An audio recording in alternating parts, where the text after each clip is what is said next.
இயேசு கிறிஸ்து நாமத்திலே உங்கள் யாவரையும் நாம் அன்போடு வாழ்த்து வரவேற்கிறோம். எல்லாம் சுகமா இருக்கிறீங்களா? நான் தான் லேட் ஆகிட்டேன் நினைக்கிறேன்.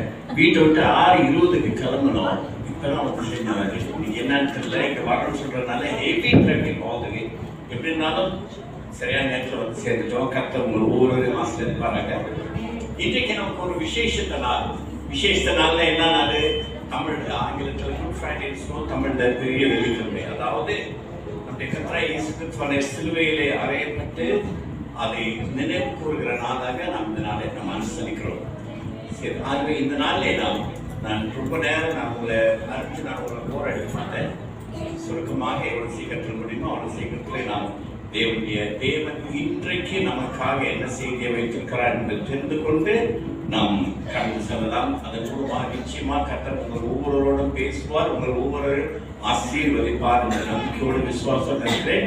கர்த்தர் உங்கள் ஒவ்வொருவரையும் ஆசீர்வதிப்பார்கள். இந்த நாள் செய்தி நான் பார்க்கணும்னா ஒரு வீடியோ கிளிப்பை பார்ப்போம்.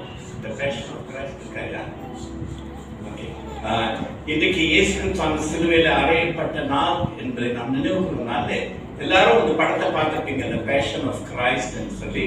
அதுல இருந்து ஒரு சிறிய ஒரு கிளிப்பை மாத்திரம் ஒரு 4 நிமிஷம் இருக்கும். அதை நம்ம சுருக்கமாக நான் பார்க்கலாம்.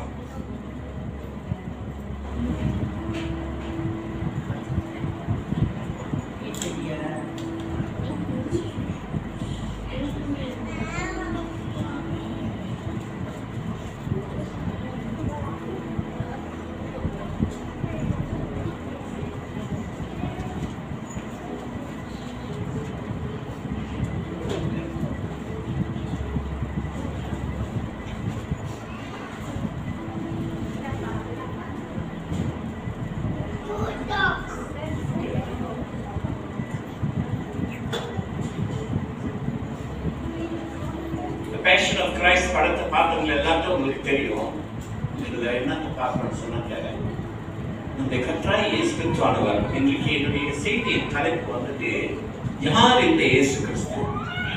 பின்னால லைட்லாம் ஆஃப் பண்ணிட்டீங்க, ரொம்ப இருட்டாயிடுச்சு. லைட் பின்னால போடுங்க.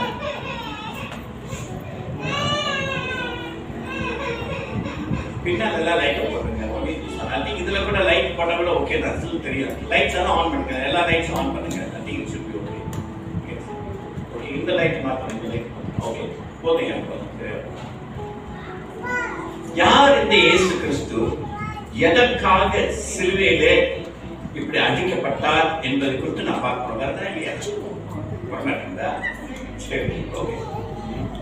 சோ அதை குறித்து தான் நம்ம பார்க்க போறோம். அவர் பூமியிலே நமக்காக வந்து இப்படி சிலுவையின் பாடுகளை கடந்து சென்றார் நாம் பார்க்கிறோம். ஏன் இந்த பாடுகளை பட்டார், எதற்காக இப்படி பட்டார் என்பதை தான் நாம் தியானிக்க போகிறோம். ஓகேயா? வரலையா? சரி, நம்ம எல்லாரும் தேவனுடைய பிள்ளைகளா இருக்கிறோம். வாங்க வாங்க, தேவனுடைய பிள்ளைகள். இன்றைக்கு நம்ம அவரை ஏற்றுக்கொண்டிருக்கிறோம், அவரை விசுவாசித்திருக்கிறோம் என்று சொல்லும் பொழுது எதற்காக நிமிஷம் தான் வரும். கவனமாக யார் அங்க இருந்து பேசும் கவனமாக. இது ஒரு படம் தான், திரைப்படம் தான். ஆனால் அந்த திரைப்படத்தை கவனமாக நம்ம அடிப்படுகிறவர் கர்த்தராகிய இயேசு கிறிஸ்துவானவர் என்ற அவருடைய அந்த ரோல், அந்த பாட்டத்தை எடுத்து அவர் நடிக்கிறார். அவர் நடித்தாலும் நடிப்புல எப்படி இந்த மாதிரி நடிச்சிருக்கிறார், எப்படி இந்த படம் இருக்கிறது பார்க்கலாம். இந்த விதத்துல தான் இந்த கர்த்தராகிய இயேசு தமிழ் பாடல் அனுபவித்தார் என்பதை பார்க்கலாம்.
பார்ப்பதற்கே நம்மால் பார்க்க முடியல.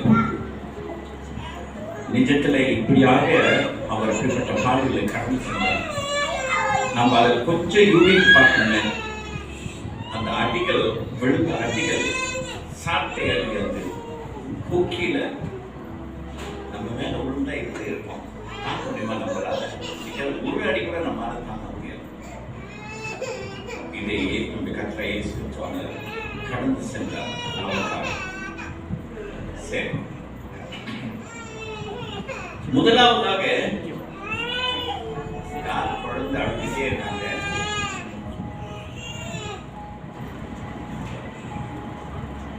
முதலாவதாக யார் இந்த இயேசு கிறிஸ்து என்பது நம்ம எல்லாருக்கும் தெரியும், தெரிந்திருக்கலாம். உலகம் எங்கிலும் தெய்வம் என்று ஒன்று உண்டு. எல்லாரும் நம்புகிறார்கள். ஒரு சில மக்கள் சொல்லுவாங்க, மற்றபடி பொதுவாக எல்லாருமே தெய்வம் என்று ஒன்று என்று நம்புகிறார்கள். அந்த தெய்வம் யார்? அவர் என்ன செய்தார்? எப்படி இருக்கிறார்? எங்கே இருக்கிறார்? என்னென்ன காரியங்களை செய்திருக்கிறார் என்பதை நாம் இந்த வேதத்திலே தெளிவாக வாசிக்க முடியும். இதில் எல்லாவற்றையும் நம்ம அறிந்து வைத்திருக்கிறோம். ஆதியிலே இந்த பூமி எப்படி உருவாக்கப்பட்டது, பூமி உருவான பிறகு அதுல என்னென்ன நடந்தது, எப்படி வந்தது, ஆதிலிருந்து இதுவரைக்கும் எப்படி உலகம் நடந்து கொண்டு வருகிறது என்று எல்லாவற்றையும் நம்ம இதில் பார்க்கிறோம். அப்ப ஆதியிலே தேவன் என்ன செய்தாராம்? முதலாவதாக ஆதாம் ஏவாள் என்னப்பட்ட ஒரு ஆணையும் ஒரு பெண்ணையும் சிருஷ்டித்து எங்கே வைத்தார்? ஏதேன் தோட்டத்தில் வைத்தார். அவர்களை படைத்து அந்த ஏதேன் தோட்டத்தில் வைத்த பொழுது அவர்கள் எப்படி வைத்தார்? சந்தோஷம், மகிழ்ச்சி, சமாதானம், குறைவில்லாத ஒரு சூழ்நிலையில் தான் அவர்களை படைத்து வைத்தார். ஏதேன் தோட்டத்தை பற்றி நாம் எல்லாருக்கும் தெரியும். அப்ப அந்த ஏதேன் தோட்டம் எப்படிப்பட்ட தோட்டமா இருந்ததுன்னு சொன்னால், சந்தோஷம் இருந்த, ஒரு குறைவில்லாத மகிழ்ச்சி நிறைந்த வாழ்க்கை. அப்படிப்பட்ட இடத்தில்தான் தேவன் ஆதாம் ஏவாளையும் சிருஷ்டித்து வைத்தார். தேவனுடைய நோக்கம் மனிதர்களை பூமியில படைத்து வைத்த அவருடைய முக்கியமான நோக்கம் என்னவென்று சொன்னால், நாம் எல்லாரும் சந்தோஷமாய் வாழ வேண்டும், மகிழ்ச்சியோடு வாழ வேண்டும், சுகமாய் வாழ வேண்டும், ஆரோக்கியத்துடன் பிரச்சனை இல்லாமல் வாழ வேண்டும். இதுதான் தேவனுடைய அனாதி நோக்கம். அதுதான் அவருடைய திட்டம். அப்படிப்பட்ட தோட்டத்தை நோக்கத்தோடு தான் தேவன் படைத்து மனுஷனை ஏதேன் தோட்டத்தில் வைத்தார். ஆனால் என்ன நடந்தது?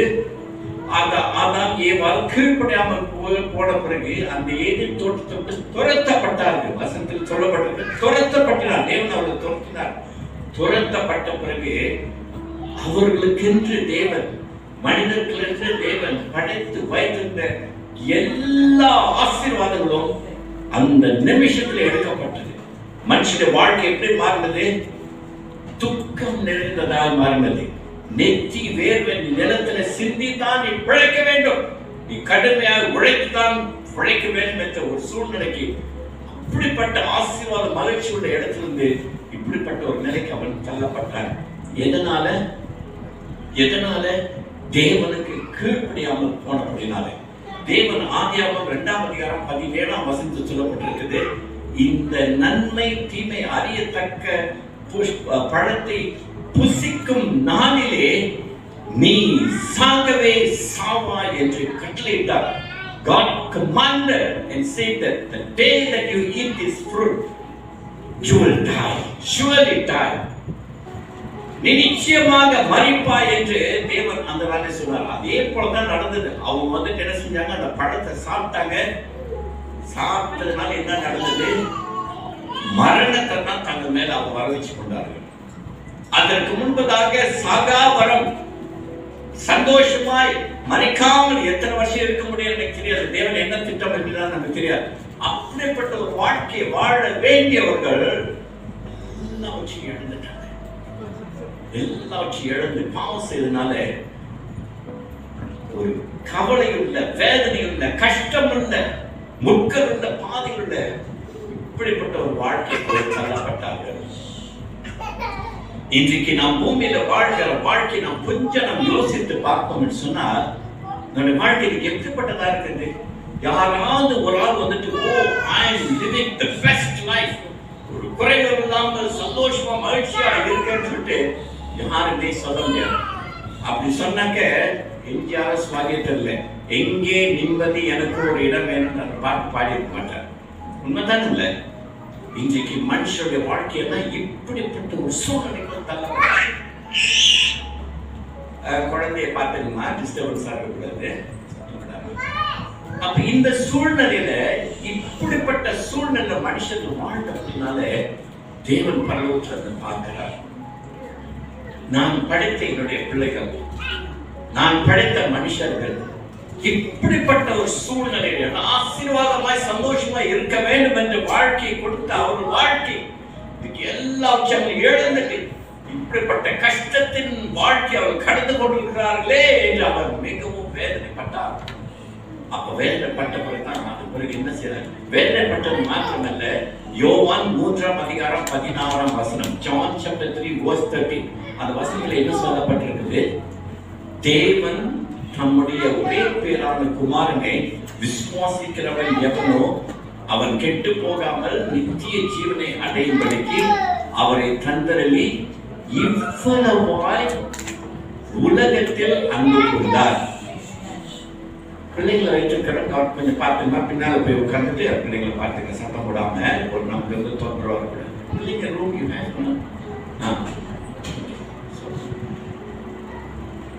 இவ்வளவாய் உலகத்தில் அன்பு கூர்ந்தார். இந்த வசனத்தை நல்லா பார்க்கும்போது மனுஷர்கள் படுகிற பாடுகள், மனுஷர்கள் படுகிற கஷ்டங்களை பார்த்து தேவன் அங்க சந்தோஷமா பரலோகத்துல அவர் மகிழ்ச்சியோட இருந்துட்டு சந்தோஷமா சிரிச்சு ஆடி பாடி கொண்டாடி இருக்கல.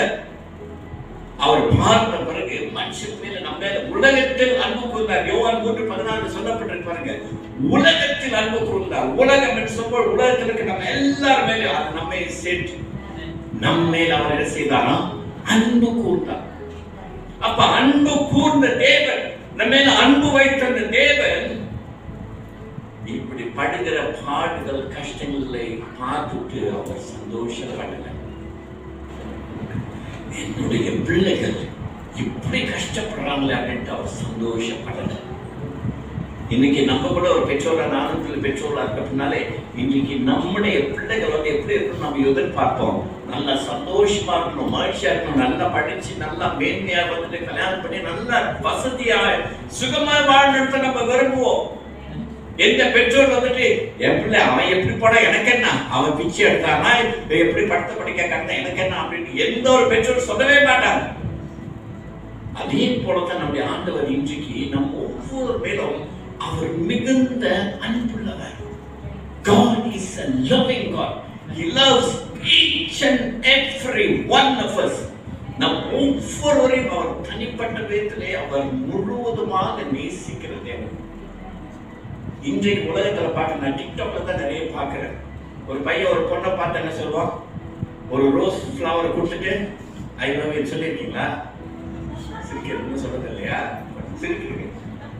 ஒரு ரோஸ் கொடுத்து ஐ லவ் யூ அப்படின்னு சொல்லுவான். அந்த பொண்ணு அப்படியா, ஓகே அப்படின்ட்டு சரிடா எனக்கு ஒரு ஐஸ்கிரீம் வாங்கி கொடுக்கலான்னு சொல்லுவோம். உடனே போயிட்டு ஐஸ்கிரீம் போய் பார்த்தோன்னே கொர்னேட்டோ ஐஸ்கிரீம் எவ்வளவு? தத்துலியா ஐஸ்கிரீம் இவ்வளோ விலை கொடுத்து நான் எப்படி வாங்கி கொடுக்குறது? இந்த ஒரு வெள்ளிக்கு ஐஸ்கிரீம் தான் பாருன்னு சொன்னாங்க. உடனே பொண்ணு என்ன சொல்லும்? ஒரு 10 வெள்ளிக்கு ஐஸ்கிரீம் வாங்கி கொடுக்க முடியாதவன் உன்னை பார்த்து நீ என்ன லவ் பண்றியா, போட ஐ ஹேட் யூ அப்படின்னு சொல்லுவாங்க. முதல் ஒரு நிமிஷத்துக்கு முன்னால ஐ லவ் யூ, அடுத்த நிமிஷம் என்னாச்சு? ஐ ஹேட் யூ. இதுதான் இன்னைக்குள்ள லவ், அன்பு. நம்முடைய அன்புக்கு உண்மையான அன்பு கிடையாது. இன்றைக்கு மனுஷர்கள் உள்ளத்தில் மத்தியில நம்ம இருக்கிற அன்பு வந்து உண்மையான அன்பு கிடையாது. இப்படிப்பட்ட அன்பு தான், அன்புல தான் பூமியில மக்களாக நாம தான் வாழ்கிறோம். இன்றைக்கு அன்பு, நாளைக்கு வந்து வெறுப்பு. அந்த நம்முடைய ஆண்டவர் என்ன செய்தாரா? ஒவ்வொரு மேலும் அவர் மிகுந்த அன்பு கொண்டார். அப்ப நம்ம வாழ்கிற வாழ்க்கை நன்றா வாழ்க்கையா இருக்கணும். இப்படிப்பட்ட வாழ்க்கை இருக்கக்கூடாது என்று அவர் நினைத்தார். இப்ப இப்படிப்பட்ட வாழ்க்கையை வாழ்ந்து அவர் கீழ்ப்படியாமல் போய் பாவத்துல விழுந்தபடினாலே நம்ம ஜனங்களுக்கு நமக்கு என்ன ஆயிடுச்சு? அவர் பரலோகத்தில் இருக்கிற தேவன். நம்முடைய ஆண்டவர் பரலோகத்தில் இருக்கிறார். அவர் பரிசுத்தமுள்ள தேவன், குற்றமில்லாத தேவன். அவரிடத்தில் எந்த ஒரு குறைவும் இல்லை, எந்த ஒரு பாவமும் கிடையாது. அப்படிப்பட்ட பரிசுத்தத்தில் வாழ்கிற தேவன். அப்ப அவரிடத்துல போகணும்னு சொன்னா நம்ம எப்படி இருக்கணும்? நம்மளும் அதே போல பரிசுத்தமுள்ளவனா இருக்கணும். பரிசுத்தமா இருந்தா தான் அங்க போக முடியும். ஆனால் பூமியில வாழ்கிற நாம் எல்லாரும் எப்படிப்பட்ட மனுஷனா இருக்கிறோம்? இன்றைக்கு பூமியில வாழ்கிற மனுஷனா எப்படி இருக்கிறோம்? ரோமர் 8ஆம் அதிகாரம் 23ஆம் வசனத்தில் சொல்லப்பட்டிருக்கு, பாவத்தின் சம்பளம் மரணம் என்று சொல்லப்பட்டிருக்கிறது. ரோமர் 3ஆம் அதிகாரம் 23ஆம் வசனம் சொல்லப்பட்டிருக்கிறது, எல்லாரும் பாவம் செய்து தேவனுடைய மகிமை அற்றவர்களாக. அப்ப தேவனுக்கு முன்பதாக தேவனுக்கு அவருடைய சமூகத்திற்கு போகக்கூடிய அளவுக்கு நமக்கு யாருக்குமே தகுதி கிடையாது. ஏன்னா நம்ம எல்லாரும் பாவம் செய்தவர்களாக இருக்கிறோம். நம்ம யாருமே நான் நீதிமான், ஒரு பாவம் செய்ய சொல்லவே முடியாது. எல்லாரும் பாவிகள். தேவனுக்கு முன்பாக நிற்கும்போது நம்ம எல்லாரும் பாவிகள், ஒரு குற்றவாளிகளாக நிற்கிறோம். அப்ப குற்றவாளிகளாக நிற்கும் பொழுது, பாவம் செய்தவர்களாக பாவிகளாக நிற்கும் பொழுது தேவன் நம்ம என்ன செய்ய முடியாது, ஏற்றுக்கொள்ள முடியாது. அவர் பரிசுத்தமானவர். அப்ப அப்படிப்பட்ட தேவன் நம்ம மேல அன்பு வைத்தார். அப்படிப்பட்ட இடத்துக்கு நம்மளும் போன நமக்கு ஆசை இருக்கு. நம்ம பரலோகம் எல்லா ஜனங்களையும் கேட்டு பாருங்க, பரலோகம் ஒண்ணு இருக்கு, நரகம் ஒண்ணு இருக்கு. எல்லாருக்கும் தெரியும் சொர்க்க நரகமே வராது. அப்ப இப்படிப்பட்ட சூழ்நிலை இருக்கு. நம்ம எல்லாரும் பாவிகளா இருக்குன்னு சொன்னாங்க. நம்ம பரலோகத்துக்கு போக முடியாதா? Can I go to heaven or not? What is the way that I can go to heaven? நான் எப்படிதான் சொர்க்கத்துக்கு போக முடியும்? பாவிகளாக எப்படி போக முடியும்? ஒரு உதாரணத்துக்கு நம்ம என்ன நம்ம சபையில சொல்லியிருப்பேன். ஒரு நம்ம வீட்டுக்கு வாசல்ல நிக்கிறோம்னு சொன்னா, ஒரு திருடம் ஓடுறான்னு சொன்னா, போலீஸ்கார வேட்டிட்டு வந்தான்னு சொன்னாக்க, போலீஸ் ப்ளீஸ் கதவு தரங்க, நான் வீட்டுக்குள்ள வரேன், நான் ஒழுத்துக்கணும், போலீஸ் வேட்டிட்டு வராங்க. ஒரு கொலைகாரன் வரான்னு, கொலைகாரனோ திருடம் வரான்னு, நீங்க வந்து வாப்பா வாப்பா அப்படின்னு சொல்லி கதவு தந்து வாப்பாட்டு உட்கார வைப்பீங்களா? யாராவது உட்கார வைப்பீங்களா? யாராவது உட்கார வைப்பீங்களா? இல்ல, செய்ய மாட்டீங்க. ஏன் செய்ய மாட்டீங்க? அவன் ஒரு திருடன், அவன் ஒரு கொலைக்காரன். அப்படிப்பட்ட பாவம் செய்தவங்களுக்கு என்னுடைய வீட்டுல இடம் கிடையாது. உண்மைதானுங்க.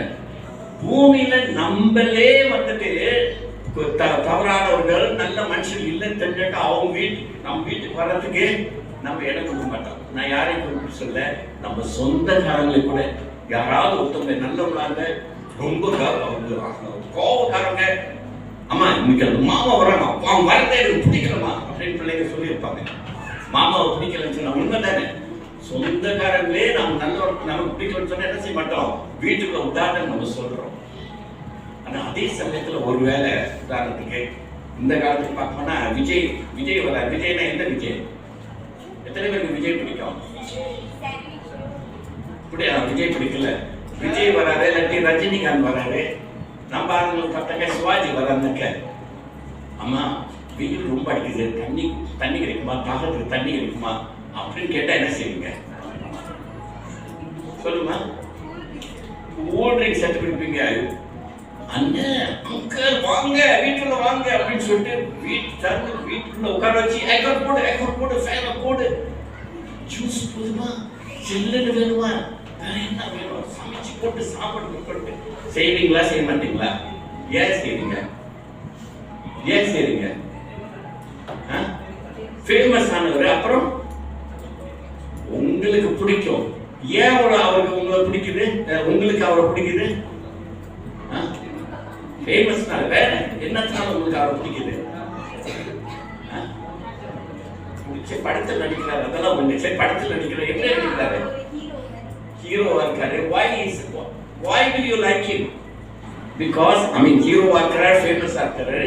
We think, நம்ம நினைக்கிறோம், ஆனா உண்மையில அவர் ஒரு நல்லவர். அவர் கீழ் படத்துல எல்லா ஹீரோல வில்லன்லாம் அழிக்கிறது தான் அவர் வேலை. உண்மைதானே? அப்படின்னா அவர் நல்லது பண்றாரு. அப்படின்னா விஜய் வந்து ஒரு நல்லவர், ரஜினிகாந்த் ஒரு நல்லவர். அதனால அவர் வீட்டுல நம்ம என்ன செய்யறோம், வாசலை திறந்து அவர் வர்றாரு. ஏன்னா அவர் நல்லவர்ங்கிறதுக்காக. இப்ப இந்த உதாரணம் தான். ஆனா நம்ம வீட்டிலேயே இப்படி நம்ம செய்யறோம்னு சொன்னாக்க, பரலோகத்துல நம்முடைய ஆண்டவர் அவர் மாத்திரம் திருட கொள்ளக்காரன் சரி யார சுக்காத்தியல சப்பமா மாசம் செஞ்சல அப்படின்னு செய்வார் நினைக்கிறீங்களா? ஒரு போதல்ல. அவர் பரிசுத்தமுள்ள தேவன். பாவிகள் எல்லாரும் இதுதான் சூழ்நிலை. அப்ப இப்படிப்பட்ட சூழ்நிலை இருக்கும்போது பூமியில எல்லா மனுஷன் இருக்கான்னு சொன்னா யாருன்னா பரலோகத்துக்கு போக முடியும்? யார் பரலோகத்துக்கு போக முடியும்? ஒருத்தருமே போக முடியாது. எஸ், யாருமே போக முடியாது. யாருமே அதுக்கு தகுதி கிடையாது. இன்னைக்கு பூமியில பார்த்தா நம்முடைய நம்ம சுத்தருடைய ஸ்தானாவுக்குள்ளே நம்மளால நுழைய முடியாது. உண்மைதானே இல்ல? யாருமே போக முடியாது. அப்ப வசனத்துல யோவான் 1:14 சொல்லப்பட்டு தேவன் என்ன செய்தாராம்? நம்ம எல்லாருமே அன்பு வைத்து அவர் நினைச்சாரு, என்னுடைய பிள்ளைகளாகி இவர்கள் எல்லாரும் நித்திய ஜீவன், அதாவது சாக வரம் பெற்று நான் இருக்கிற இடத்துல நான் வாசம் எல்லாம் வரணும்னு சொன்னார். அப்ப நான் படைத்த இந்த பிள்ளைகள் தான் அவர்கள் எல்லாம் பாவத்துல விழுந்துட்டாங்க. தெரியாம பாவத்துல விழுந்துட்டாங்க. இன்னைக்கு அவங்க எல்லாரும் இப்படி அழிஞ்சு போக கூடாது. அவங்க எல்லாரும் என்கிட்ட வரணும். அதுக்கு என்ன வழி என்று தான் தேவன் யோசித்து பார்த்து அந்த வசனம் பாருங்க. அதிகமாக அழகான சொல்லப்பட்டிருக்கு. அந்த வசனம் சொல்லப்பட்டிருக்கிறது, தேவன் தம்முடைய ஒரே பிள்ளையான குமாரனை விசுவாசிக்கிறவர். விசுவாசிக்கிற எவனோ அவன் என்ன செய்யக்கூடாது? கெட்டு போக கூடாது. கெட்டு போகாமல் என்ன ஆகணும்? நித்திய ஜீவன் அடையணும். நித்திய ஜீவன் சொன்னா சாகாமரன் எப்பொழுதும் வாழ்கிற வாழ்க்கை பெற்று அவரை தன்னை உலகத்தில் அன்பு கொண்ட. இன்றைக்கு நம்ம மேல தேவன் அன்பு கூர்ந்தனால எதற்காக அன்பு கூர்ந்தாரா? முதலாவதாக நாம் கெட்டு போக கூடாது. நமக்கு அந்த நித்திய ஜீவன் கிடைக்கணும். நித்திய ஜீவன் சொன்னா எங்க இருக்கணும்? பரலோகத்துல அவர் கூட இருக்கணும். அதற்காக அப்படி நம்ம மேல தேவன் அன்பு வைத்தனால என்னுடைய பிள்ளைகள், நான் சிருஷ்டித்த பிள்ளைகள் நரகத்துக்கு போக கூடாது. I want every one of them to come to me and stay with me in heaven. என்னோடு கூட பரலோகத்தில் அவர்கள் வாசம் தொடர்ந்து தேவன் விரும்பினார். அந்த விரும்பினபடினாலே நம்ம மேல அன்பு வைத்தபடினாலே அவர் என்ன செய்தார்? அந்த வசனத்துல சொல்லப்பட்டிருக்கு, அவரை ஒரே பேரான குமாரனை, தன்னுடைய சொந்த குமாரனை அவர் என்ன செய்தாரா? அனுப்பினார் என்று சொல்லப்படுகிறது. அப்ப இன்றைக்கு பூமியில வாழ்ந்த நம்ம எல்லாருமே பாவிகள். எசேக்கியேல் 18:20 சொல்லப்பட்டிருக்கிறது, பாவம் செய்கிற ஆத்மா சாகும், பாவத்தின் சம்பளம் மரணம். இன்றைக்கு மனுஷங்களாகிய நம்மளே சேர்த்தா சொன்னோம், பாவம் செய்கிற பாவத்தின் சம்பளம் மரணம் என்று எழுதப்பட்டிருக்கிறது. ரோமர் 8:23 பாவத்தின் சம்பளம் மரணம் சொன்னாக்க, பாவம் செஞ்சாக்க அதுக்கு மரணம் தான். இன்றைக்கு மனுஷர்கள் எப்படிப்பட்ட மரணத்தை அனுபவிக்கிறாங்க? நம்ம மரணம் சொன்னாக்க ஒரே தடவையில மறிக்கிறது கிடையாது. அது வரும் கடைசியில மரணம். ஆனால் பூமிங்கிற வாழ்கிற வாழ்க்கையில ஒவ்வொரு நாளும் சில பேர் நம்ம பேசுறது நம்ம கேள்விப்பட்டிருப்போம். ஒவ்வொரு நாளும் நானே எப்படி செத்து பொழைச்சிட்டு இருக்கேன், எப்படி ஒவ்வொரு நாளும் நான் செத்துக்கிட்டு இருக்கேன். உண்மைதான் நம்ம பேசுற கேட்டிருக்கா? ஒவ்வொரு நாளும் செத்துக்கிட்டு இருக்கிறேன்னு சொல்றாங்க. ஒவ்வொரு நாளும் செத்துக்கிட்டு இருந்தேன். இப்ப பாருங்க, நம்ம போல மனுஷங்களை 5 அடி 6 அடி உயரத்துல இருக்கிறோம். 5 அடி உயரம் உள்ள ஒரு மனுஷன் ஒரு 3 அடி என்னதான் இருக்கும்? என்ன சொல்லுங்க பார்க்கலாம். 3 அடி 3 இன்ச்சு யார் சொன்னா? ஓகே, கரெக்டா சொல்லிட்டீங்க. 5 அடி உயரம் உள்ள ஒரு மனுஷன் 3 இன்ச்சுக்கு இன்னைக்கு என்ன அடிமையா இருக்கிறான். அதை பழகிட்டோ ஐ cannot stop smoking, என்னால ஸ்டாப் பண்ண முடியல. 3 இன்ச்சு இவ்வளவு பெரிய உயரம் உள்ள ஒரு மனுஷன் 3 இன்ச்சு சிகரெட்டுக்கு அடிமையா அவன் என்ன செய்யறான்?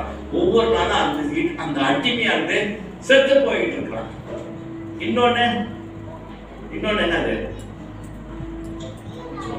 தெரியும் தானே?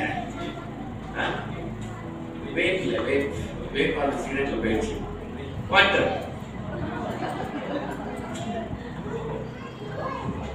தெரியாத மாதிரி நடிக்க வேண்டாம்.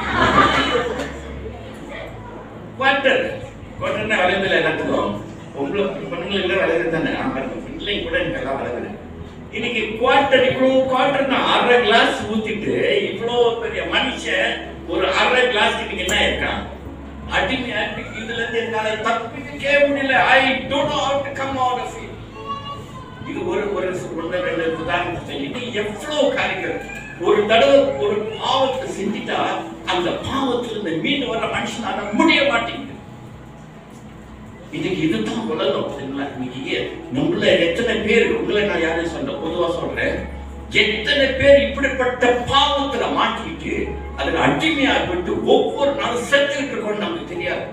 உலகத்துல மனுஷங்களை பார்த்தாலும் இப்படிப்பட்ட வாழ்க்கையெல்லாம் மனுஷன் வாழ்ந்து கொடுக்குறாங்க. உண்மைதான் இல்ல, மனுஷன் எல்லாரும் இப்படிதான் வாழ்ந்து இருக்கிறாங்க. அவளை போய் பேசுன்னு சொன்னாங்க, I don't know what to do, I don't know how to come out of it.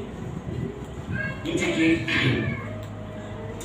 பெற்றோர்கள் ஒரு பிள்ளைகளுக்கு நல்ல ஒரு உதாரணமா இருக்கணும். ஏன்னா பிள்ளைகள் வந்து பெற்றோரை பார்த்து தான் அவங்க அநேக காரியங்களை கற்றுக் கொள்வார்கள். தாய் நூலை போல சேலை, நூலை போல சேலை, தாயை போல பிள்ளை, அப்படிதான் வரும். பெற்றோர்கள் எப்படி இருக்காங்களோ அப்படித்தான் பிள்ளைகள் வரும். ஒரு சமயத்துல ரெஸ்டாரண்ட் உட்காந்துட்டு ஃபேமிலியா மலாய்க்க ஆரம்பித்தாங்க. ஃபேமிலியா உட்காந்து சாப்பிட்டுருந்தாங்க. பிள்ளைகள் சின்ன பிள்ளைகள் தான். ஒரு ஸ்கூல் படிக்கிற பையன் ஒரு பொண்ணு இருந்துச்சு. அவங்க அப்பங்க வந்துட்டு சிகரெட் எடுத்து வச்சு பற்ற வச்சு சிகரெட் குடிச்சிருக்காரு. ரெஸ்டாரண்ட்லாம் சிகரெட் குடிக்கூடாது தெரியும் தானே எல்லாத்துக்கும். அப்போ நான் போயிட்டு சொன்னேன், அப்பா அதெல்லாம் ரெஸ்டாரண்ட் தப்பிலே சாப்பிட போகலாம், தப்பிலே தொழுவம் பண்ணலாம் அப்படின்னு சொல்லிட்டு சாரி அப்படின்னு சொல்லிட்டு நிச்சயமா அப்பா நீ சாப்பிட கொடுப்பான் அண்ணா நிச்சயமா நீ அப்படின்னு சொன்னேன். nanti dia pergi pula suka hati dia lah. Kalau dia dah jadi besar, kalau dia nak isap rokok, itu suka hati dia lah.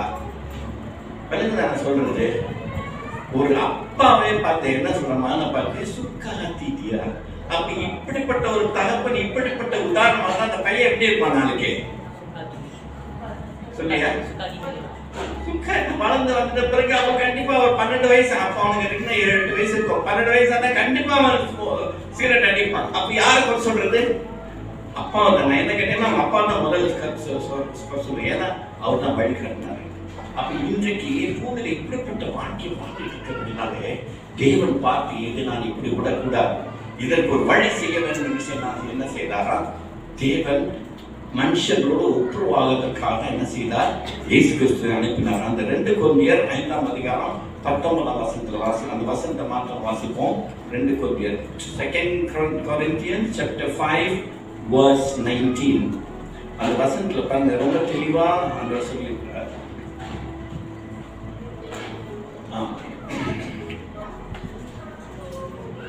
அது என்னவெனில் தேவன், நல்ல கவனமா கேளுங்க, நான் வாசிக்கிற கவனம் கேளுங்க. தேவன் உலகத்தாருடைய பாவங்களை எண்ணாமல் கிறிஸ்துவுக்குள் அவர்களை தமக்கு ஒப்புரவாக்கி ஒப்புரவாக்கின் உபதேசத்தை எங்களுக்கு ஒப்புவித்தார். அடுத்த வரிசையா 20 வசனம். ஆனபடினாலே தேவனானவர் எங்களை கொண்டு புத்தி சொல்கிறது போல நாங்கள் கிறிஸ்துவுக்காக ஸ்தானாதிபதிகளாயிருந்து தேவனோட ஒப்புரவாகுங்கள் என்று கிறிஸ்துவின் நிமித்தம் உங்களை வேண்டிக் கொள்கிறோம். இன்னைக்கு இயேசு கிறிஸ்து என்ன செய்தார்? எதுக்கு வந்தாருன்னு சொன்னாக்க, நமக்காக அவர் சிலுவையிலே அந்த பாடுகளை ஏற்றுக்கொண்ட அப்படின்னாலே, நமக்காக தன்னுடைய ரத்தத்தை சிந்தனைனாலே, அந்த அவருடைய ரத்தத்தினாலே இன்றைக்கு நமக்கு பாவத்திலிருந்து மீட்பு உண்டா இருக்கிறது. இப்ப பழைய பாட்டில் நம்ம வாசிக்கும் பொழுது நமக்கு எல்லாரும் கேள்விப்பட்டிருப்போம். பழைய காலத்துல இன்னைக்கு கூட சில பேர் செய்வாங்க, இந்த கோயில கூட செய்வாங்க, பலி செலுத்துவாங்க. தேவன் சொல்லியிருக்கிறார், ரத்தம் சிந்துதல் இல்லாமல் பாவ மன்னிப்பு கிடையாது. ஒரு பாவத்துக்கு மன்னிப்பு வேணும். இப்ப ஜனங்கள் எல்லாரும் இப்படிப்பட்ட வாழ்க்கை வாழ்றாங்க, நம்ம கேள்விப்பட்டோம். அப்ப இப்படிப்பட்ட ஜனங்கள் பாவத்துல வாழ்றாங்க, அந்த பாவத்திலிருந்து அவங்களுக்கு மீட்பு வரணும்னு சொன்னா அதுக்கு ஒரே வழி தான் உண்டு. என்ன வழி? ரத்தம் சிந்தப்பட வேண்டும். பழைய பாட்டிலே அல்லது வேதத்துல வாசிக்கிறோம், புறாக்களை வந்து பலி செலுத்தினாங்க. அப்புறமேட்டு ஆடு மாடு இதை வெட்டி என்ன செஞ்சாங்க? பலி செலுத்தினாங்க. ஒவ்வொரு சமயமும் பாவம் செய்த பொழுது அவங்க என்ன செய்தாங்க? இப்படிப்பட்ட பலிகளை செலுத்தினாங்க. பலி செலுத்தினா தான் அந்த பாவத்தில் நம்மளுக்கு மன்னிப்பு கிடைச்சது. இப்படியே நாட்கள் ஓடிக்கிறது. அப்படின்னால்தான் தேவன் என்ன செய்தாரா? தம்முடைய குமாரனே பூமிக்கு அனுப்பினார். அவரை பூமிக்கு அனுப்பி, நீயே போய் உன்னுடைய பரிசுத்த ரத்தத்தை நீ சிந்தி, பரிசுத்த ரத்தத்தை சிந்தி, அந்த ரத்தத்தின் மூலமா இந்த ஜனங்கள் எல்லாருக்கும் மீட்பு உண்டாகட்டும், அதுக்காக நீ போக வேண்டும் என்று சொல்லி கர்த்தராகிய இயேசு கிறிஸ்து பூமிக்கு அனுப்பினார். நான் முதல்ல அந்த படத்துல பார்க்க பாருங்க, இப்படிப்பட்ட அடிகள் அவர் அடிக்கிறார். அவர் சரீரம் முழுவதுமாக ஏசாயா 53ஆம் அதிகாரம், ஏசாயா 53ஆம் அதிகாரம் வாசிக்கும் பொழுது 6ஆம் வசனம் சொல்லப்பட்டிருக்கிறது, நம்ம எல்லாரும் ஆடுகளை போல வழித்தப்பி அவன் அவன் தன் தன் வழியிலே போனோம். நம்ம எல்லாரும் நம்ம இஷ்டத்தின் படியாக நம்ம பூமியில வாழ்ந்து கொண்டிருந்தோம். அதனால என்ன பண்ணாரா, எல்லாருடைய அக்கிரமத்தை அவர்கள் வழங்கினார். ஆனா 5ஆம் வசனத்துல பாருங்க, நம்முடைய ஏசாயா 53:5ஆம் வசனம், நம்முடைய மேர்கள் நிமித்தம் அவர் காயப்பட்டு நம்முடைய அக்கிரம நிமித்தம் அவர் நொறுக்கப்பட்டார். நமக்கு சமாதானத்தை உண்டு பண்ணும் ஆக்கினை அவர் மேல் வந்தது, அவருடைய கடுங்களால் குணமாகும். அதாவது இன்றைக்கு நம்முடைய மீறல்கள், நம்முடைய பாவங்கள் எல்லாவற்றையும் தேவன் செய்தாரே இயேசு கிறிஸ்து மேல வைத்து அவர் பாடுகள் நமக்காக படும்படியாக அவர் அனுமதித்தார்.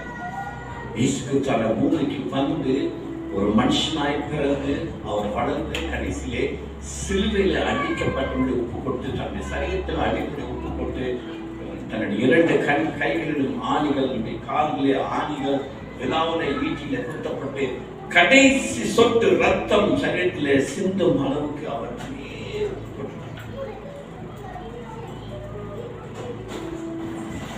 இப்படி அவர்களுடைய ரத்தத்தை சிந்துதல் எதற்காக சொல்லும்போது நமக்காக ஒரு நிமிஷம் யோசித்து பாருங்க. இன்றைக்கு அவர் அப்படிப்பட்ட ரத்தத்தை எனக்காக சிந்தனை சொன்னாங்க. இன்னைக்கு அந்த பாவத்தில் எனக்கு மன்னிப்பே கிடைக்காது. இன்றைக்கு பாவத்திலிருந்து நமக்கு மன்னிப்பு, எல்லாரும் அந்த பாவத்திலிருந்து நமக்கு மன்னிப்பு வேண்டும். அந்த பாவத்திலிருந்து மன்னிக்கப்பட்டு நான் பரலோகத்தில் செல்ல வேண்டும் என்று சொன்னார். அந்த பாவத்திற்கு மன்னிப்பு எப்படி கிடைக்கும் எனக்கு? How can I get forgiveness? How can I get remission for all my sins? எல்லா பாவத்தும் கங்கை ஜமுனா நதியில போயிட்டு 3 நாள் ஒன்று நடக்காது. தனுஷ்கோடிக்கு நானும் போயிட்டு வந்து போய் பார்த்தேன். கடல் எல்லாரும் போயிட்டு முக்கிட்டு வந்தாங்க. தனுஷ்கோடி கடலை போய் முக்கிட்டு வந்தாலும் பாவத்திலிருந்து மன்னிப்பு கிடைக்காது. என்னுடைய பாவத்திலிருந்து மன்னிப்பு கிடைப்பதற்கு ஒரே வழி உண்டாது, அது கர்த்தராகிய இயேசு கிறிஸ்து. முதல்ல அந்த வசனத்துல பார்த்தோம், யோவான் 3:14, அவருடைய நாமத்தின் மேல் விசுவாசமுள்ளவர்களாய் அவரை ஏற்றுக்கொண்டவர்கள். எத்தனை பேர் அவரை ஏற்றுக்கொள்கிறாரோ அவர்களுக்கு அவர் என்ன செய்யறாரா, பாவத்தை நீக்கி அவரை கழுவி அவரை சுத்தமாக்கி அவர்களுக்கு நித்திய ஜீவனை கொடுக்கிறார். 1 யோவான் 1:7 வசனம் சொல்லப்பட்டிருக்கிறது, கர்த்தராகிய இயேசு கிறிஸ்துவின் ரத்தம் சகல பாவங்களை நீக்கி நம்மை கழுவி சுத்திகரிக்கும். இன்றைக்கு நம்ம எல்லாரும் பாவிகள், எல்லாரும் பாவம் செய்ததா இருக்கிறோம். யாருமே நான் தப்பே செய்யணும்னு சொல்ல முடியாது. ஆனால் நம்ம கண்களுக்கு முடியாது, அப்பா நான் இந்த தவறு செஞ்சுட்டேன், இந்த பாவத்தை செஞ்சுட்டேன், இனிமே இந்த தவறு நான் செய்ய மாட்டேன், தயவாய் என்னை மன்னிச்சிருங்க அப்படின்னு சொல்லிட்டு உண்மையா மனம் திரும்பி அவர்கிட்ட போயிட்டு நம்ம கண்ணீரோடு அவர்கிட்ட நம்ம போயிட்டு இந்த தவறு செஞ்சதுக்காக என்னை மன்னிச்சிருந்தப்பா.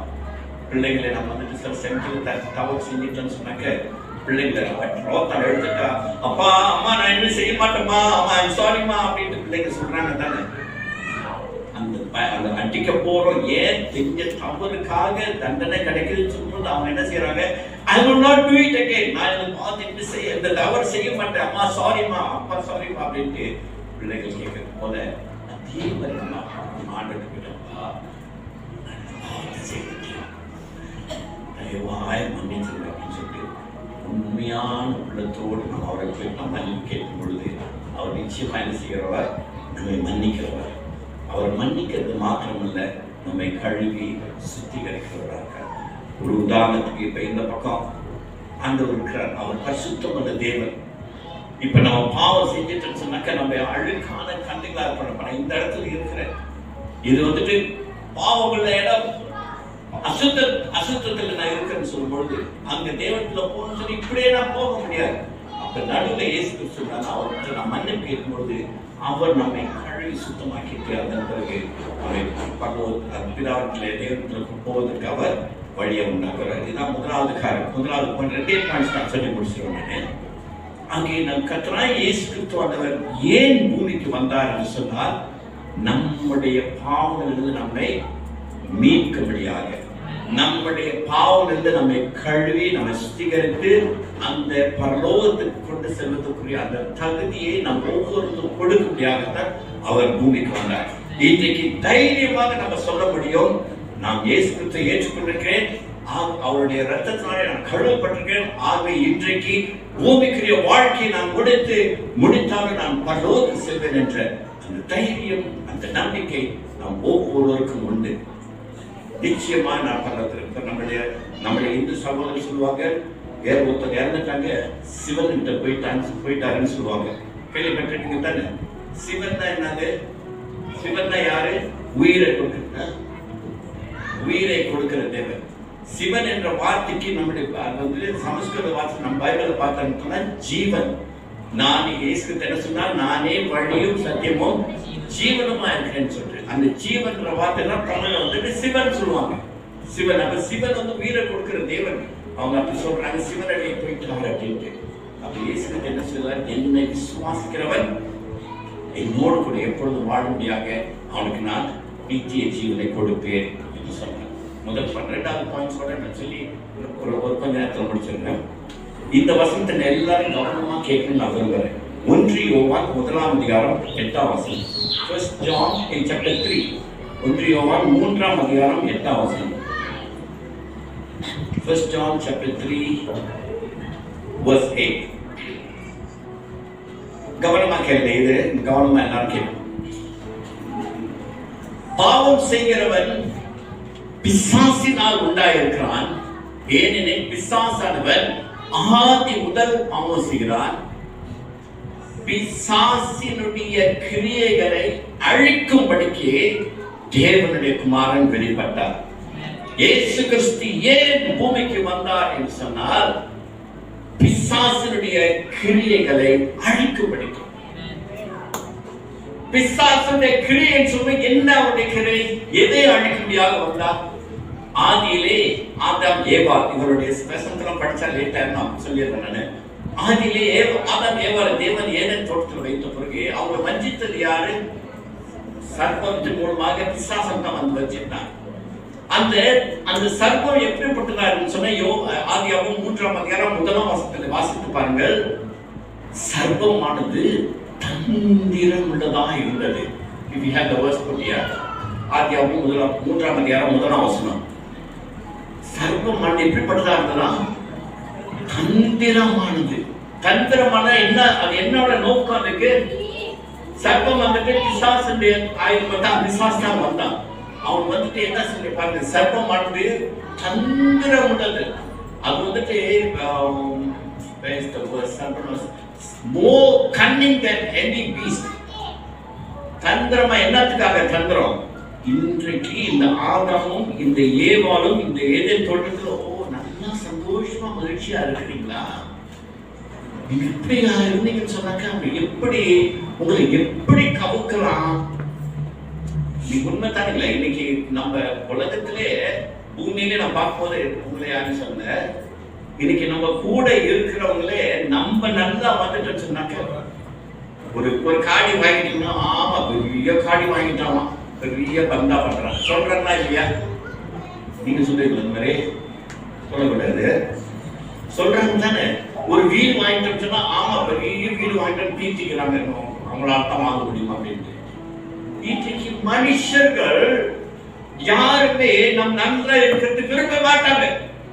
அப்ப பிசாசனுடைய நோக்கம் என்னன்னு சொன்னாக்க, ஏமாத்தான் ஏவாள் இன்றைக்கு வந்து ஏதேன் தோட்டத்துல சந்தோஷமா மகிழ்ச்சி ஆடி பாடி அப்ப சந்தோஷமா ஓடி ஆடி விளையாடிட்டு இப்படி எல்லாம் இருந்தவங்களை பார்த்து இவங்களை எப்படி கவுக்கலாம் அப்படின்னு சொல்லிட்டு தந்திரம் உள்ளதா இருந்தது.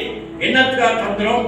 எப்படி அவங்களை கவுக்கலாம் அப்படின்னு சொல்லிட்டு ஒரே நாள் போய் படத்தை பார்த்துட்டு பறிச்சு குடிச்சு சாப்பிட்டு இருக்காரு. நான் நினைக்கிறது ஒவ்வொரு நாளும் அவங்க கூடி பேசி கதையெல்லாம் பேசிட்டு, இந்த மரத்தை படத்தை பார்த்தீங்களா, எல்லாம் இந்த மரத்தோட படத்தை பார்த்தீங்களா, எவ்வளவு அழகா இருக்கு, சோ பியூட்டிஃபுல், நல்லா நல்லா ரெட் கலரா இருக்கு முதல் நாள் சொல்லியிருக்கோம். அடுத்த நாள் பார்த்துட்டு அந்த படம் பத்தியா திரும்ப அந்த படம் நல்லா ஷைனியா. அப்புறம் ஒரு நாள் சரி கிட்டதான் போய் பார்ப்போமே அப்படின்னு சரி நான் கிட்ட போய் சும்மா பார்க்கறது தானே ரெண்டா இருக்கு. கிட்ட போய் பார்த்தா தொட்டு பார்ப்பேன், oh so smooth and so nice அப்படின்னு சொல்லியிருக்கோம்.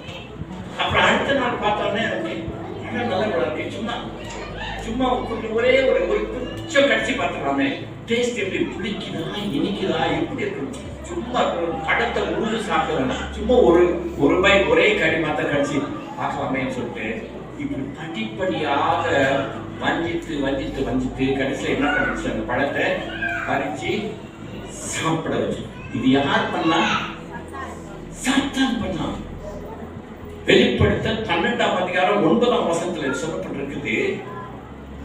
உலகத்தில் வெளிப்படுத்தல் 12 Revelation chapter 12 verse 9 அதுல சொல்லப்பட்டிருக்கு பாருங்க, உலகம் அனைத்தையும் மோசம் போக்குகிற பிசாசு.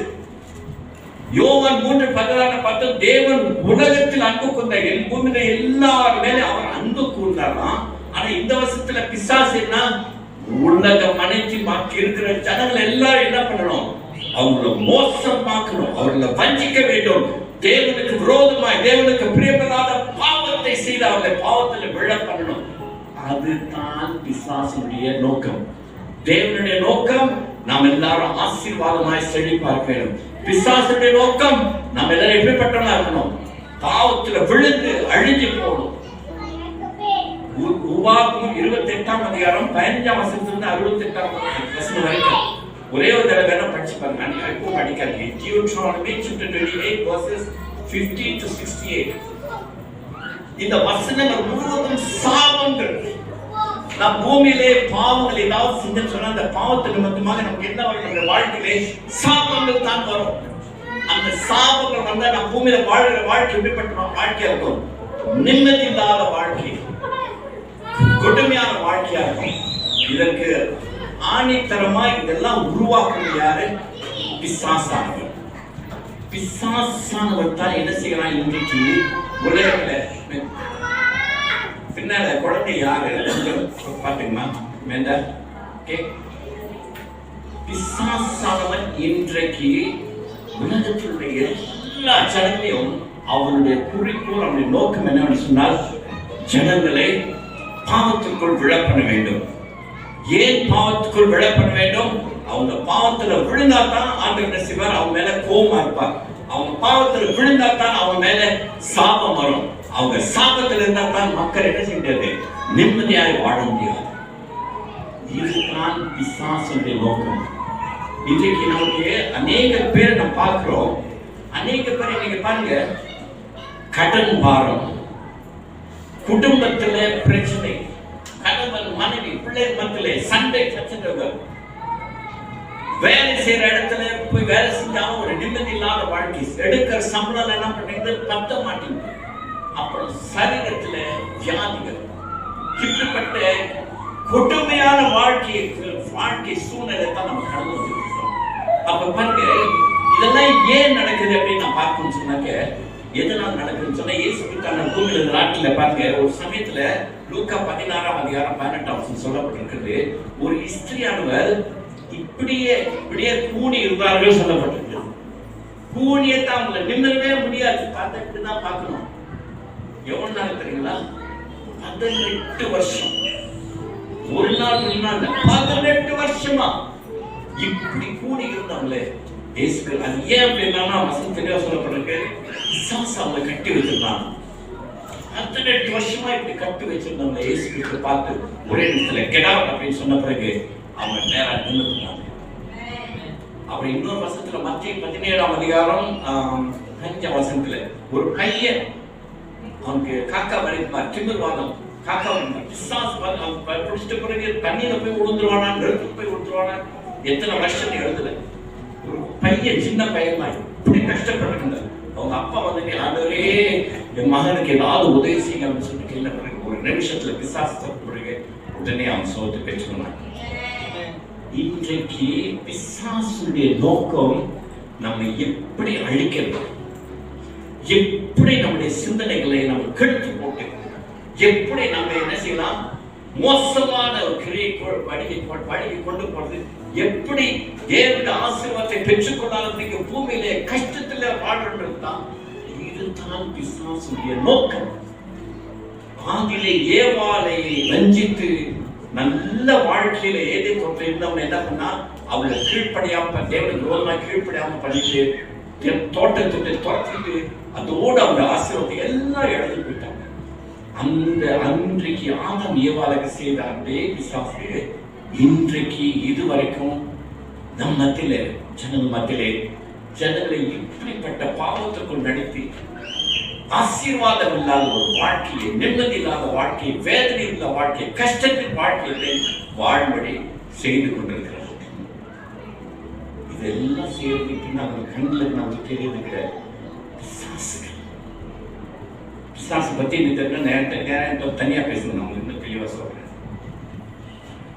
என்னுடைய வாழ்க்கையில ஒரு 3 சாட்சிகள் சொல்றேன்.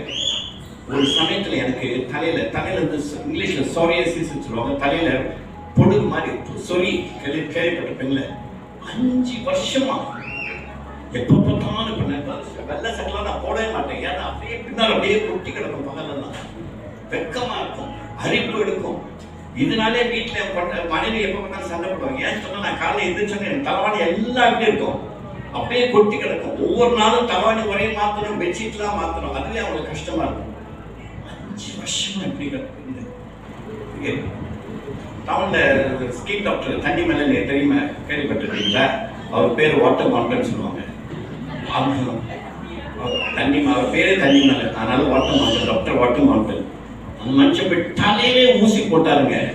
இங்க ஒரு ஊசி, இங்க ஒரு ஊசி, இங்க ஒரு ஊசி. ஒன்றுக்குமே வயசுல நல்ல விலை உள்ள ஷாம்பு தான் வாங்கி யூஸ் பண்ணிட்டேன். ஒரு நாள் நல்லா இருக்கும், அடுத்த நாளே வந்துடும். 5 வருஷம். ஒரு நாள் சர்ச்சு போனப்போ ஒரு பிரச்சனை வந்துட்டு அவர் பிரசங்கம் பண்ணாரு. சில பேருக்கு இந்த தலையில சோரியாசிஸ் இருக்கும், பிசாசு டிகிரி அப்படின்னு சொன்னாரு. அவர் சொன்ன மாட்டு உடனே எனக்கு மனசுல உடனே அப்படியே குடத்துல பயந்துச்சு. வீட்டுக்கு வந்த பிறகு நானே என் தலையில கை வச்சு, என் தலையில இருந்து எனக்கு இந்த வியாதியை கொடுக்கிற எல்லா அசுத்தாக்களும் இந்த நிமிஷமே என்னை விட்டு போகணும்னு சொல்லிட்டு ஜோம் பண்ணேன். 2வது நாள் 3வது நாள் கம்ப்ளீட்டா கிளீன் ஆயிடுச்சு. ஒரே ஒரு ஜெபம். இன்னொரு சாட்சி சொல்றேன். இது ஏன் சொல்றேன்னா, பிசாசின் கிரியை, பிசாசு எப்படி நம்மளுக்கு கிரியை செய்வாங்க. இன்னொரு சமயத்துல என்னுடைய கால் 2 கால் ஏங்கல், அந்த கால் பாதத்துக்கு மேல இருக்குல்ல, இப்படி வீங்கிருச்சு 2 காலம். பகலுக்கு போயிட்டு வந்தா சாயந்தரம் வீட்டுக்கு வந்தோன்னே கால் இப்படி வீங்கி இருக்கும். ராத்திரி படுத்தோன்னே காலை எந்திரிக்கும் போது கொஞ்சம் வீக்கம் குறைஞ்சிருக்கும். போயிட்டு வந்த பிறகு இப்படி வீங்கி இருக்கும். ஸ்பெஷலிஸ்ட் டாக்டர் போயிட்டு பிளட் டெஸ்ட் பண்ண, ஸ்கேன் பண்ண, எக்ஸ்ரே எல்லா டெஸ்டும் பண்ணியாச்சு. டாக்டர் சொன்னா நத்திங் ராங் வித் யூ டா. ஒரு காலில் நீர் போட்டுக்கிச்சு, யானை கால் வந்துருச்சு, கவுட் வந்துருச்சு, அது இதுன்னு சொல்லிட்டு டாக்டர் தெரிஞ்சதெல்லாம் சொன்னாங்க. பட் ஆனா எல்லா நெகட்டிவ் ஒண்ணுமே சொல்லுது. ஆனா கால் வீங்கி இருக்கேங்க, வலிக்குது. 2 மாசமா கஷ்டப்பட்டு இருந்தேன். ஒரு நாள் காலையில வேலைக்கு போறதுக்கு முன்னாடி ஷூ போட்டுக்கணும். அந்த என்ன ஷூ போடும்போது எனக்கு ஷூ போடுறதே கஷ்டமா இருக்கும், ஏன்னா வலிக்கும், வீங்கி இருக்குல்ல. என்ன அந்த ஒரு கஷ்டப்பட்டு அப்ப ஆண்டவர் சொன்னாரு, பிசாசு உன் காலை பிடிச்சிருக்காங்கன்னு சொன்னாரு. பிசாசு காலை பிடிச்சிருக்காங்க, அது யோசிக்கவே இல்லை. வேலை முடிச்சு வீட்டுக்கு வந்தோன்னே 2 மனைவியும் 2 மகள் கடைசி பண்ணவங்கள தான் நாங்கள் 3 பேரை பண்ணி என் காலுக்கா ஜோம் பண்ணுங்க. காலை பிடிச்சிருக்கிற பிசாசு உடனே போன்னு சொல்லி நாங்கள் 3 பேர் தான் ஜோம் பண்ணோம். ஜோம் பண்ணோம். அடுத்த நாள் கம்ப்ளீட்டா கிளியர். வீக்கம் அதன் பிறகு அறவே இல்லை. பிசாசு பிடிச்ச காலு, பிசாசு பிடிச்ச கால் வேலை கொடுத்த உடனே நீங்க சரி. இல்லை, எனக்கு நிறைய சாட்சி. இன்னும் ஒரே ஒரு சாட்சி சொல்றேன். சிரிச்சிங்கன்னா பரவாயில்ல. ஒரு நாள் ராத்திரி வந்துட்டு கீழே மட்டும் உட்காந்து டீ வரைக்கும் சாப்பிட்டு சும்மா கதை பேசிட்டு வெளியே உட்காந்து ஃப்ரெண்ட்ஸ் இங்கே அங்கே பேசிட்டு இருக்கீங்க, அவங்க பேசிட்டு இருக்காங்க. ஃப்ரெண்ட்ஸுக்குள்ள போய் உட்காந்து என்ன பேசுங்க, சும்மா கதை தானே பேசுங்க. அந்த சின்ன உட்காந்து டீ வரைக்கும் சாப்பிட்டு கதை பேசிட்டு வீட்டுக்கு வந்தேன். வீட்டுக்கு வந்து படுக்க போனோடனே இங்க அரைக்கும். அப்ப இங்க சொரிவேன், இது சொரிஞ்சு முடிச்ச பிறகு அப்புறம் இங்க அரைக்கும், அப்புறம் காலில் அரைக்கும். இப்படி ஒவ்வொரு இங்க சொல்லிட்டு உடம்பு முழுவதும் ராத்திரி முழுது இப்படியே தான் நான் சொல்லிட்டு உட்காந்துருந்தேன். அப்ப நீங்க என்ன பார்த்து உண்மையில பைத்தியக்காரன் சொல்லி என்ன சும்மா அப்படிங்கிறன்னு சொல்லிட்டு இருக்கேன். தூக்கமே வரல. விடியக்காலம் பண்ணி நாளாச்சு. என்னோட ஜெப நேரம் ஆரம்பிக்கு. ஆண்டவரே, வாட் இஸ் திஸ், ஏன் எனக்கு இப்படி அப்படின்னு ஜெபம் பண்ணப்பான்னு சொன்னாரு. நேற்று நைட் எங்கே போயிட்டு வந்தேன் போயிட்டு நான் மீன் வரைக்கும் தான் சாப்பிட்டு வந்தேன். அந்த சீனம் கூட பரியாசக்காரர் இருக்கிற இடத்துல அவன் கூட உட்காந்து நீ கதை பேசிட்டு அரட்டடிச்சுட்டு வந்ததுனால அவங்ககிட்ட இருந்த பிசாசு உன்னை பின்தொடர்றதுதான் அப்படின்னு பிசாசு கூட வந்துட்டான்னு சொல்லிட்டு உடனே படுக்கையில இறங்கி கீழே முட்டி போட்டு இப்படி கையை கட்டி மேல இப்படி வச்சுட்டு கர்த்தராகிய இயேசு கிறிஸ்து நாமத்துல தான் சொல்லி ஜெபம் கூட பண்ணல. கர்த்தராகிய இயேசு கிறிஸ்து நாமத்துல சொல்லிட்டு ஒரே தள்ளி மெத்ததா ஒரு தள்ளி தள்ளிட்டு பிசாசு உடனே ஓடினாங்க. ராத்திரி 10 மணில இருந்து 4 மணிக்கு சொல்லிட்டு இருந்த நானு ஜெபம் கூட பண்ணல. கர்த்தராகிய இயேசு கிறிஸ்து நாமத்தினாலே சொன்ன உடனே என்னை கண்டு நான் கர்த்தரை சமத்தில் நான் சொல்றேன், கதை சொல்ல கிடையாது. உண்மையுள்ள உயிருள்ள சாட்சி, என்னோட சாட்சி. இதுல என்ன சொல்ல வரச்சுன்னா, இன்றைக்கு நம்முடைய வாழ்க்கையிலே அநேக காரியங்கள், வியாதியின் காரியங்கள், நம்முடைய வேலையில பிரச்சனைகள் எல்லாவற்றிலும் நம்மளை கெடுக்கிறது, நம்ம கூட இருந்து இந்த மாதிரி செய்யறதெல்லாம் நமக்கு ஒரு எதிராளியான பிசாசானவன் இருக்கிறான்.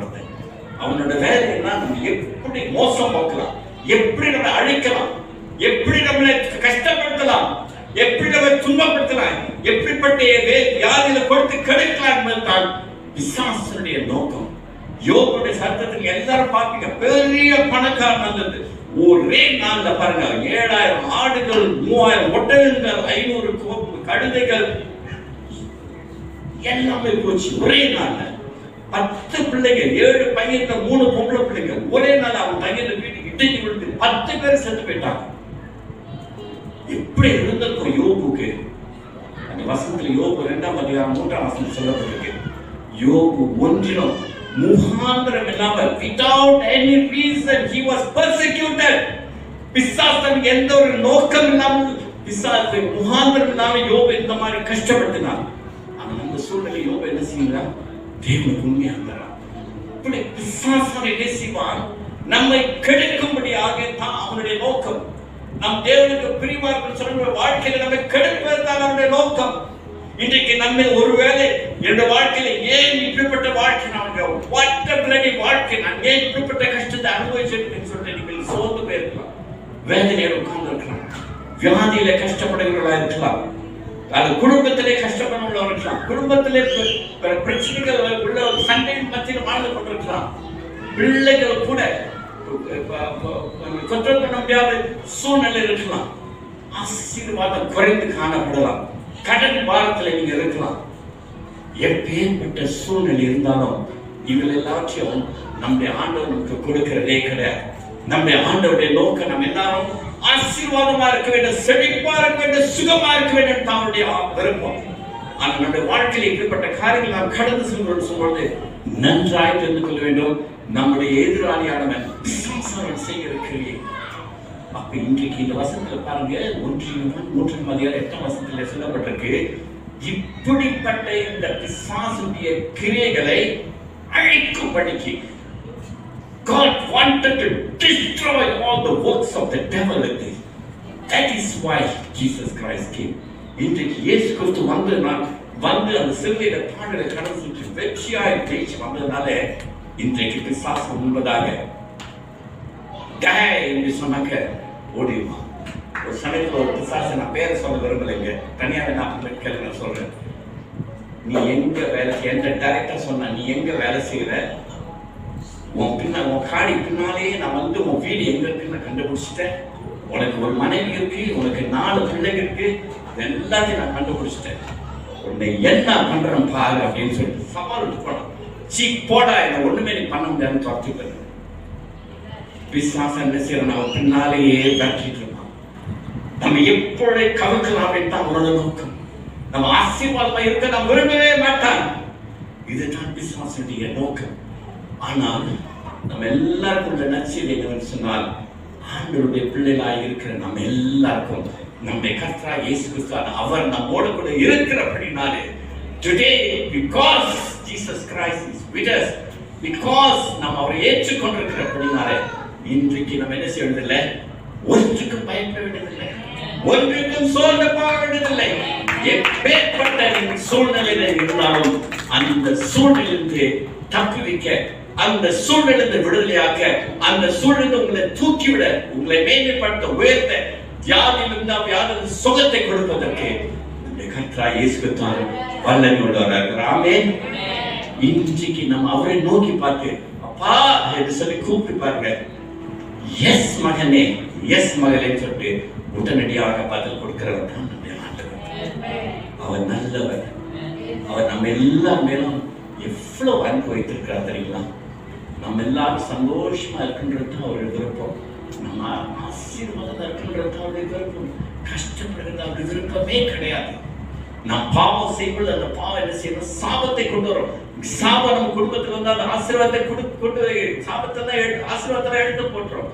இன்றைக்கு நம்முடைய கர்த்தராகிய இயேசு கிறிஸ்து ஏன் சிலுவையிலே அடிக்கப்பட்டார் என்று சொல்லும் பொழுது, முதலாவது நாம் பார்த்தோம், நம்முடைய பாவங்களிலிருந்து நம்மை கழுவி சுத்திகரித்து அதன் மூலமாக பரலோக ராஜ்யத்திற்குள் செல்வதற்குரிய அந்த ஸ்லாக்கியத்தை நாம் பெற்றுக்கொள்ளும்படியாக பூமிக்குரிய வாழ்க்கையை நாம் இன்றைக்கு முடித்தாலும் எனக்கென்று ஒரு இடம் பரலோகத்தில் இருக்கிற அந்த லட்சியம், தைரியம், நம்பிக்கை ஒவ்வொருவருக்கும் உண்டு.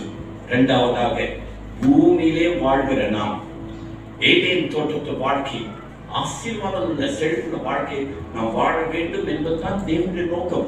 அதை கெடுப்பதற்காக, அதை நம் வஞ்சித்து போட்டது எடுத்து போடுவதாக நமக்கு பக்கத்துல விரோதியாக சுத்தி நம்ம பார்த்து கொண்டே இருக்கிறோம். ஆனால் அவன் நம்மை மேற்கொள்ள கூடாதபடிக்கு, அவன் நம்மை அழித்து போடாதபடிக்கு, நம்மை அவன் நமக்கு கஷ்டப்படுத்தாதபடிக்கு கர்த்தராகிய இயேசு கிறிஸ்து நாமத்திலே விசுவாசம் இருக்கும் பொழுது அவன் ஒரு காலம் நம்ம என்ன செய்ய முடியாது, தொட்ட முடியாது. விசுவாசுக்கு எதிர்த்து நில்லுங்கள், அவன் உங்களை விட்டு ஓடி போவார். எதிர்த்து சொன்னாக்க அவன் என்ன செய்யணும்? அவன் உடனே ஓடிடுவான். பயப்படாதீங்க, பிசாசு எல்லாம் பார்த்து பயப்படாதீங்க. நான் டைரக்டா மோதி பார்த்துட்டேன். ஒண்ணு நம்மள பண்ண முடியாது. எப்ப நம்ம இப்படி நிற்கும்போது முடியாது. நம்மோடு கூட நம்முடைய கர்த்தராகிய இயேசு கிறிஸ்து இருக்கும்போது அவர் நம்மோடு இருக்கான்னு சொன்னாக்க யாரும் நமக்கு எதிராக வர முடியாது. கர்த்தர் நம்ம பட்சத்தில் இருந்தால் நான் பயப்படவே மாட்டேன். மனுஷன் நமக்கு என்ன செய்யும்? மனுஷன் ஒண்ணு செஞ்சாத பிசாசு ஒண்ணு செய்ய முடியாது. ஆக நம்ம எல்லாரும் எப்படிப்பட்ட ஜனங்கள்? நம்ம எல்லாரும் ஆசீர்வதிக்கப்பட்டவர்கள். ஆமென் சொல்லுங்க. தேவனுடைய ஆசீர்வாதத்தை பெற்றுக்கொள்ளுங்கள். தேவன் நமக்கு வைத்திருக்கிற சுகத்தை பெற்றுக்கொள்ளுங்கள். தேவன் நமக்கு வைத்திருக்கிற எல்லாவற்றையும் சந்தோஷத்தையும் மகிழ்ச்சியை சமாதானத்தையும் இப்போது நாம் பெற்றுக்கொள்வோம். இதுதான் தேவனுடைய சித்தம். ஆக அருமையான தேவனுடைய பிள்ளைகளை தொடர்ந்து முடிக்கிறேன். அவனுடைய ஆண்டவர் நல்லவரா எப்படிப்பட்டவர் சொல்லுங்க, தைரியமா சத்தமா சொல்லுங்க. நல்லவர். அவன் நம்ம மேல அன்புள்ளவர். நம்மை ஒரு போதும் கைவிடவே மாட்டார். உலகத்தின் முடிவு பரியந்தம் நான் உங்களோடு கூட இருப்பேன், உங்களை கைவிடவே மாட்டேன் சொன்ன தேவன் அவர் நம்முடைய தேவன். அவர் நம்மோடு இருக்கிறார். அப்படிப்பட்டவர் தான் நம்முடைய தேவனா இருக்கிறார். தேவனுடைய பிள்ளைகளே, சோர்ந்து போகாதீங்க. எந்த சூழ்நிலை குறித்து சோர்ந்து போக வேண்டாம், பயப்படவே வேண்டாம். பயப்படாம தைரியமா இருங்க. நான் விசுவாசித்திருக்கிறவர் இன்னார் என்று நான் விசுவாசித்திருக்கிறேன். தேவன் என்னோடு கூட இருக்கிறார்.